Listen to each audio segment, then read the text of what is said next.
Alright guys, welcome back to a new video. So today I'm going to be doing my first impressions of Fear the Walking Dead Season 8 Episode 3, Odessa. I think that's what it was called. So, like I say, these are just first impressions. These are not reviews necessarily. I've just watched the episode, and right after I've watched the episode, I've just put down some notes, and I'm just going to talk about the things that came to me the most. So, my first note is that more... It's a bit of a negative, but more seem to have a bit of a quick turnaround. We saw her at the start of the episode, straight away, and she was, completely changed from who she was at the end of episode 1. She was similar.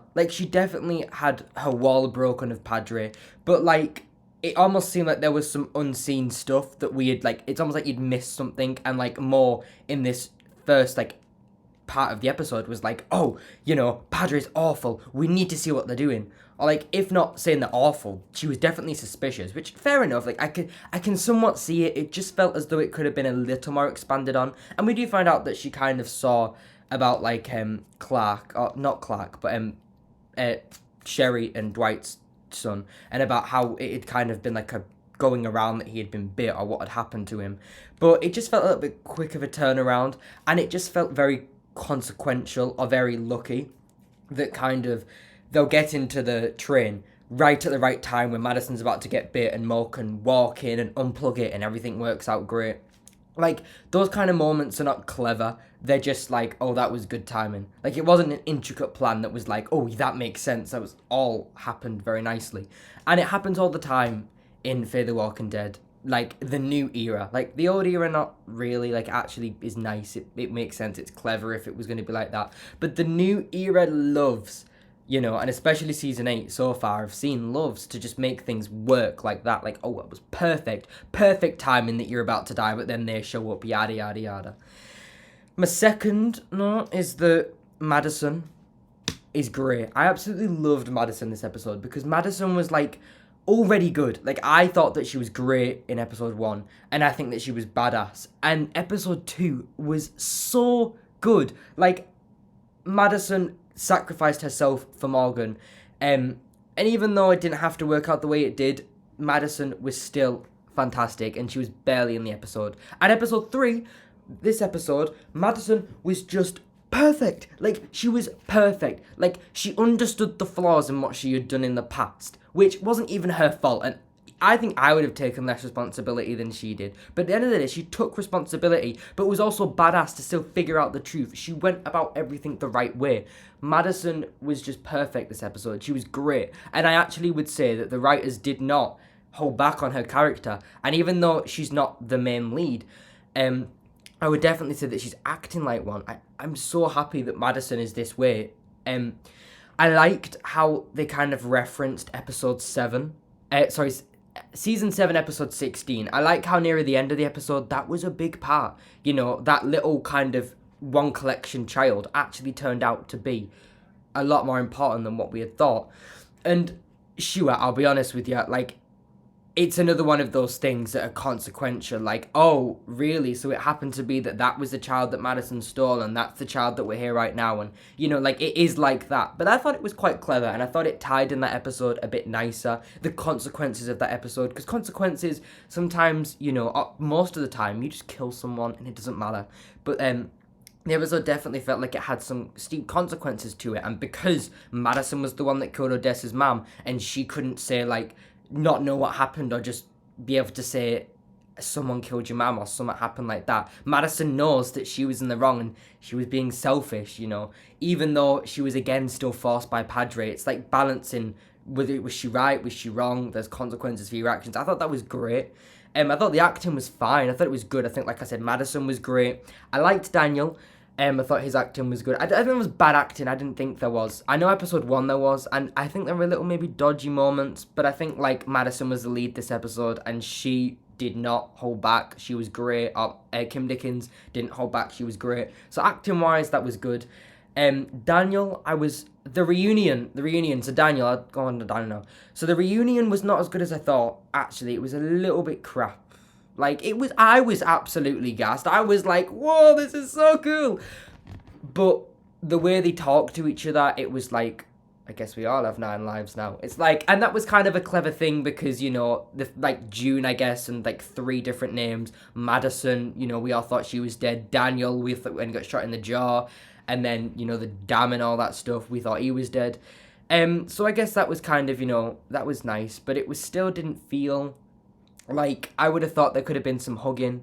I think that Victor is going to be the best person this season for reunion wise, and if there is any chance of Alicia, I haven't read anything whether it's definitely confirmed 100% we will not see her or whether it's very unlikely we'll see her. I don't know, but they're the 2 reunions I would love for, and I think this episode definitely painted Madison in like a light where she can't catch a break. Like, that was one thing I had, that she couldn't catch a break, and everyone's always on her about something, whether it's Padre, or freaking Morgan, or Mo, or that girl, like, whoever. It's always someone complaining at Madison, and I just feel terrible.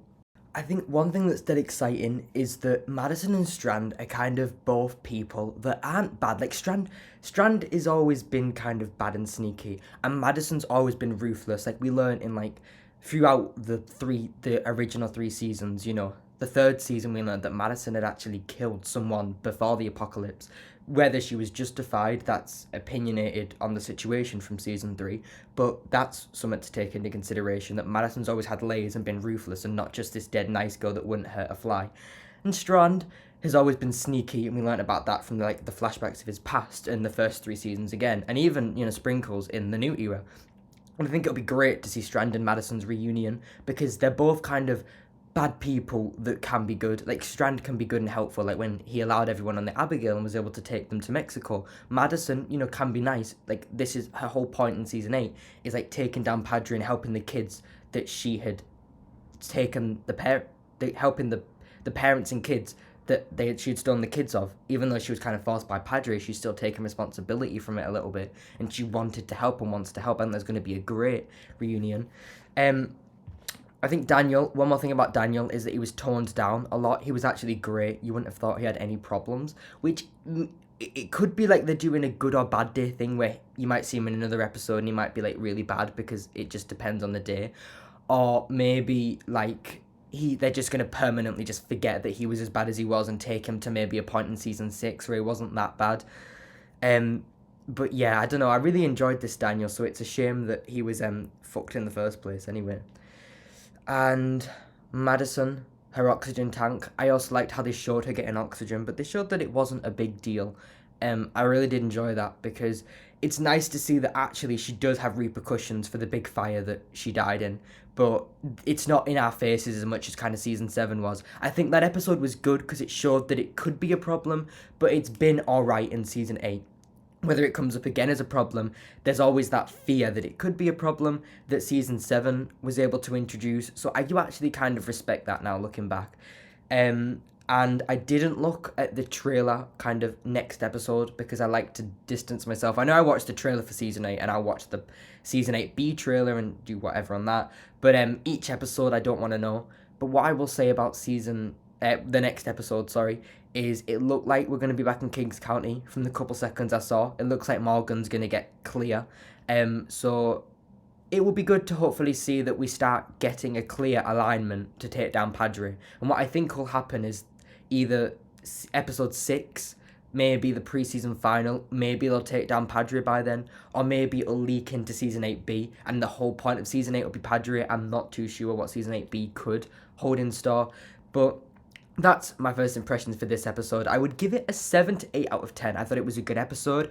I thought that it was better than episode 1, and maybe on the same level, or even some points better. I think because, there are points of these episodes, some parts are better, some parts are worse, but I would say that for the most part, the episode was good, and it was better than episode 1 and episode 2, and I didn't hate episode 1, and I liked episode 2, so that's actually a really good thing. I think season 8's been quite consistent so far, a little bit messy, but a 7 to 8 out of 10, maybe 7, anywhere between 7 and 8, depends how generous you're feeling. You might give it a bit lower, you might even give it a bit higher. That's my first impressions. Thank you all for watching, and I will see you all next time in a bit.